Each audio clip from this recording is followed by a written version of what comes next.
North Sentinel Island, the forbidden island where the modern world is not welcome.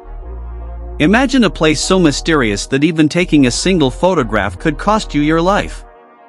A place where no tourist has ever been welcomed, no hotel has ever been built, and no road has ever disturbed the untouched wilderness. An island where the laws of the modern world simply do not apply, and where strangers are met not with curiosity, but with arrows. This is not the setting of a Hollywood movie or the plot of a science fiction novel. It is a real place that exists on our planet today. Hidden deep within the sparkling waters of the Bay of Bengal lies one of the world's last truly isolated societies, a place that has remained virtually untouched for tens of thousands of years. While satellites circle overhead, artificial intelligence transforms industries, and billions of people remain connected through the internet, the inhabitants of this tiny island continue to live exactly as their ancestors once did. Welcome to North Sentinel Island, arguably the most forbidden island on Earth. Unlike most mysterious places that attract adventurous travelers, North Sentinel Island does the exact opposite. The Indian government has declared the island completely off-limits. No tourist boats are allowed to approach. No researchers can simply walk onto its beaches. Fishermen are warned to stay far away, and aircraft avoid flying too low overhead. In fact, entering the protected zone surrounding the island is illegal. The exclusion zone extends nearly 5 kilometers beyond the shoreline, creating an invisible barrier between one of humanity's oldest surviving cultures and the rest of civilization. Breaking that rule isn't simply dangerous, it could prove deadly. But why would an entire island be closed off from the outside world? What could possibly exist there that requires such extraordinary protection? The answer isn't hidden beneath the jungle canopy or buried beneath ancient ruins. The answer is the people themselves. North Sentinel Island may cover only about 59 square kilometers, roughly the size of Manhattan, but its importance to human history is immeasurable. It forms part of India's Andaman and Nicobar Islands, an archipelago scattered across the warm tropical waters between India and Southeast Asia. From above, the island looks almost magical. Brilliant white beaches wrap around dense emerald forests that appear untouched by human development. Coral reefs shimmer beneath crystal-clear turquoise water, while towering tropical trees hide nearly every inch of land from view. At first glance, it resembles paradise. Yet beneath that peaceful appearance lies one of the most fiercely defended territories on Earth. The island has no airports, no ports, no roads, no electricity, no communication towers, and no modern buildings. There are no stores, schools, hospitals, or vehicles. Instead, hidden within the forest lives a small community that has resisted outside contact for thousands of years. They are known as the Sentinelese. No one knows exactly how many people live on North Sentinel Island. Because outsiders are forbidden from entering, every estimate is little more than an educated guess. Some experts believe there may be as few as 50 individuals. Others estimate the population could be closer to 400. No official census has ever been conducted. No one knows their language. No one knows what they call themselves. Even their customs remain largely a mystery. What makes the Sentinelese so extraordinary is not simply their isolation. It is the incredible length of time they have remained separated from the rest of humanity. Many anthropologists believe the ancestors of the Sentinelese arrived in the Andaman Islands roughly 60,000 years ago, making them one of the oldest continuously surviving human populations on Earth. To truly appreciate that number, consider this. Their culture may have already existed before the pyramids of Egypt were imagined. Before Stonehenge stood across the English countryside. Before the invention of writing. Before agriculture transformed human civilization. Before kingdoms, empires, and even recorded history itself. Generation after generation, they have continued living according to traditions passed down through thousands of years. While the rest of humanity built cities, developed technology, crossed oceans, and eventually reached space, the Sentinelese continued relying on skills their ancestors perfected tens of thousands of years ago. They hunt wild animals. They fish along coral reefs. They gather fruits, roots, and plants from the forest. Their tools are made from wood, stone, shells, and occasionally pieces of metal salvaged from shipwrecks that drift close to their shores. They have never embraced modern civilization, not because they failed to discover it, but because they have consistently rejected every attempt at contact. And anyone who ignores that decision quickly learns one unforgettable lesson. To the Sentinelese, every outsider is a threat. And their island is worth defending at any cost. That simple reality has shaped one of the most extraordinary stories of survival, isolation, and mystery the modern world has ever known. But understanding why they respond with such fierce hostility requires looking back through history, because the relationship between outsiders and North Sentinel Island has been marked not by friendship, but by fear, disease, violence, and tragic mistakes stretching back more than a century.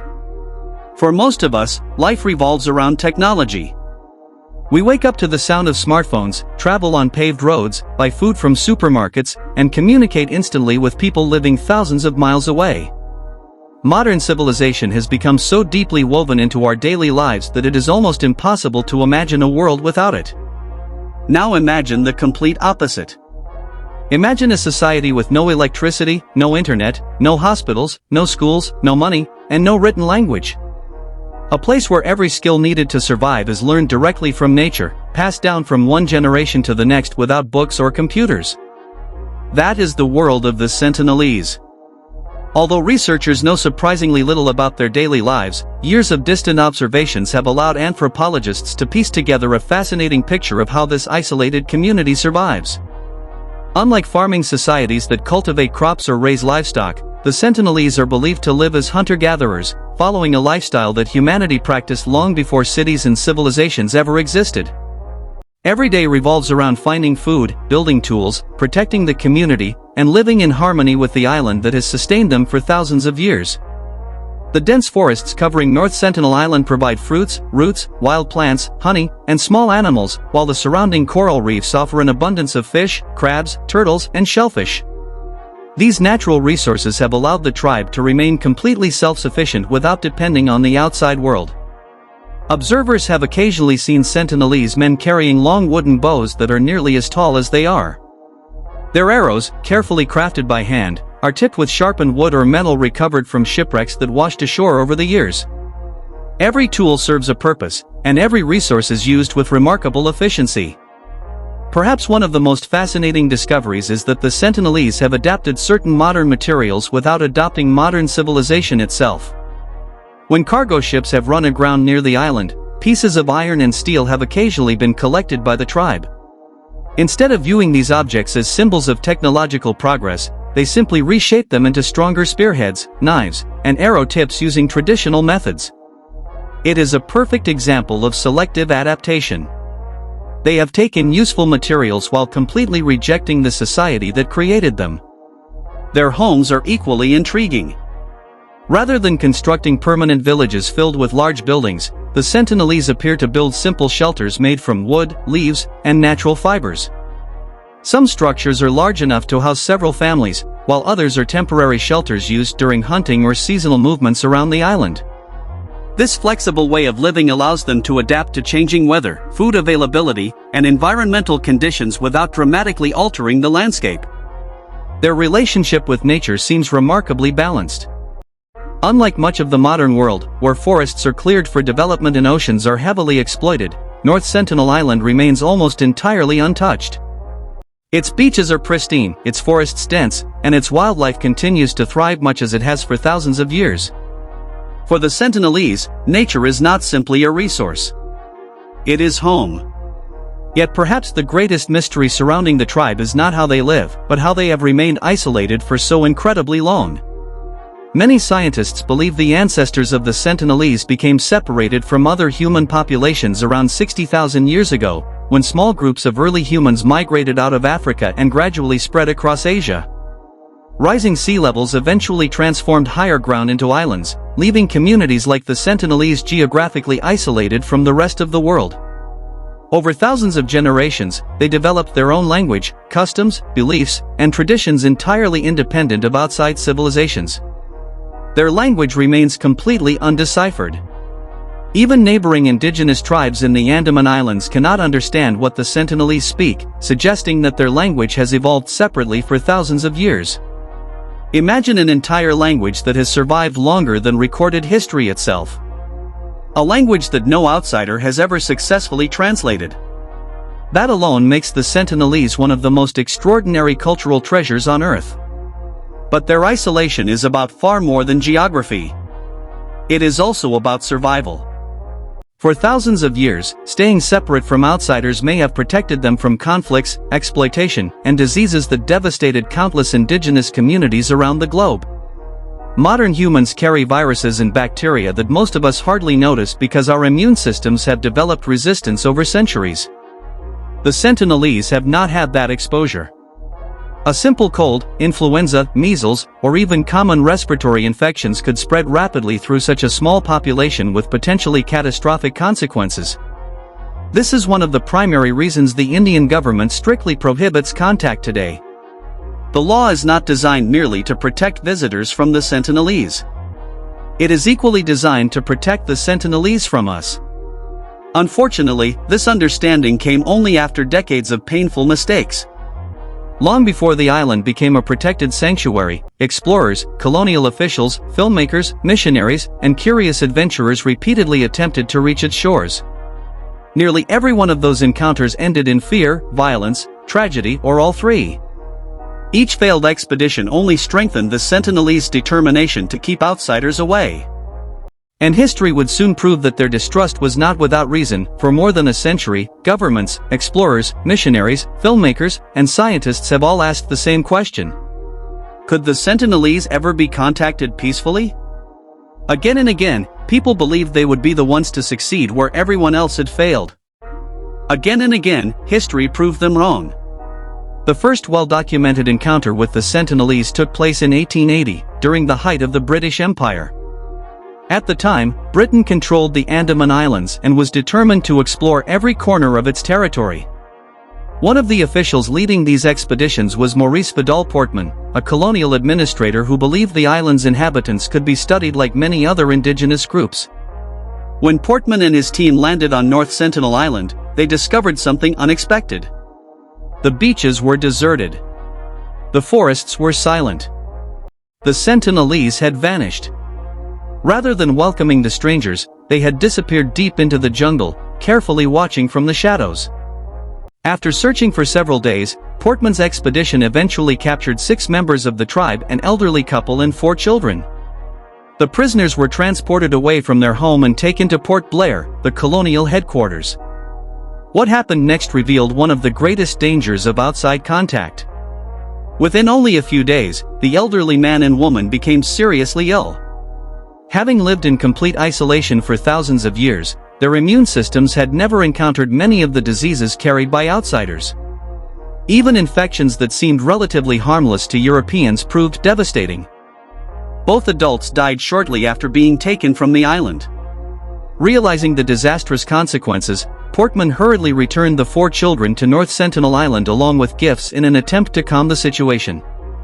Instead, the incident likely achieved the exact opposite. From the Sentinelese perspective, strangers had arrived without warning, kidnapped members of their community, and returned only the children. The adults never came home. Whether the tribe understood what had happened or not, the message was unmistakable. Outsiders brought death. Many historians believe this tragic event permanently shaped the Sentinelese attitude toward every visitor who followed. For decades afterward, virtually anyone approaching the island was met with unmistakable hostility. Arrows flew toward boats. Spears were raised along the shoreline. Warning cries echoed through the forest. The Sentinelese had made their position perfectly clear. Stay away. Nearly a century later, another famous attempted contact unfolded in front of television cameras. In 1974, a National Geographic documentary team traveled to North Sentinel Island hoping to film one of the world's least-known indigenous peoples. Accompanied by Indian officials, the crew believed they might establish peaceful communication by leaving gifts on the beach. They approached cautiously. Coconuts. Cooking pots. Plastic buckets. colorful objects that they hoped would demonstrate friendly intentions. For a brief moment, it appeared the strategy might work. Several sentinelese emerged from the trees and cautiously observed the visitors from a distance. Then everything changed. Without warning, arrows began flying from the forest. One arrow struck the documentary's director directly in the thigh. The film crew immediately retreated to their boat while continuing to record the encounter from a safer distance. The footage became one of the very few visual records ever captured of the sentinelese, but it also reinforced a lesson the world had already learned many times before. The tribe wanted absolutely nothing to do with outsiders. Even government-led expeditions during the 1980s and early 1990s struggled to make progress. Indian anthropologists occasionally attempted carefully controlled gift-dropping missions, placing coconuts, bananas, and metal tools along the shoreline before withdrawing. Sometimes the sentinelese collected the items after the visitors left. Other times, they buried the gifts in the sand. And on many occasions, they simply fired arrows until the boats disappeared beyond the horizon. Although a handful of these encounters ended without violence, genuine communication never developed. Eventually, Indian authorities accepted an uncomfortable truth. The sentinelese were not waiting to join the modern world. They had already made their choice. One of the most chilling reminders of that reality came in 2006.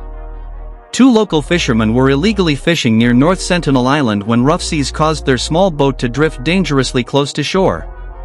Believing they were safe enough, the men dropped anchor and went to sleep for the night. By sunrise, both had disappeared. When authorities later discovered the abandoned boat, it was riddled with arrows. Soon afterward, an Indian Navy helicopter flew over the island in an attempt to recover the bodies. Instead of finding survivors, the crew witnessed something deeply unsettling. Members of the sentinelese tribe emerged from the trees, waving their bows and aiming arrows at the helicopter itself. The pilots also observed the bodies of the two fishermen being dragged across the beach. Recognizing that any rescue mission would almost certainly lead to more bloodshed and further endanger the isolated tribe, the Indian government made a difficult decision. The recovery operation was abandoned. The fishermen were never brought home. By this point, one fact had become impossible to ignore. Every major attempt to approach North Sentinel Island ended the same way. Whether the visitors arrived carrying weapons, scientific equipment, cameras, gifts, or simply curiosity, the sentinelese responded with unwavering determination. Their message had never changed. This island belongs to us. Leave. Or face the consequences. Yet despite more than a century of failed expeditions and repeated warnings from governments around the world, one man became convinced that he could succeed where everyone else had failed. His name was John Allen Chau. And in 2018, his decision to ignore every warning would become one of the most controversial encounters in the history of North Sentinel Island. By 2018, the world already knew one undeniable truth about North Sentinel Island. The sentinelese did not want contact. For generations, they had rejected every visitor who attempted to approach their shores. Governments had stopped organizing expeditions. Anthropologists had largely accepted that meaningful communication was impossible. Even the Indian Navy avoided unnecessary encounters. Yet one man believed he could change history. His name was John Allen Chau, a 26-year-old American missionary with a dream that many considered both courageous and reckless. Chau believed it was his personal mission to introduce Christianity to one of the last completely isolated tribes on Earth. Friends later described him as deeply religious, determined, and convinced that he had been called to reach the sentinelese despite the obvious risks. Before leaving for India, Chau carefully planned his journey. He understood that traveling to North Sentinel Island was illegal. He knew that Indian law prohibited anyone from entering the protected exclusion zone surrounding the island. He also knew the sentinelese had a long history of attacking outsiders. None of it changed his mind. In November 2018, Chau secretly hired local fishermen to take him close to the island under the cover of darkness. Because they refused to break the law by landing on the beach themselves, they dropped him several hundred yards offshore in a small kayak. The rest of the journey, he made alone. As he paddled toward the shoreline, he carried gifts that he hoped would symbolize peace. Among them were fish, scissors, and a football. He also carried a waterproof Bible and handwritten journal entries describing his determination to make peaceful contact. His first encounter lasted only moments. As Chow approached, several Sentinelese appeared along the beach carrying bows and arrows. According to his journal, he tried to smile, speak gently, and offer gifts. He even attempted to sing hymns. The response came quickly.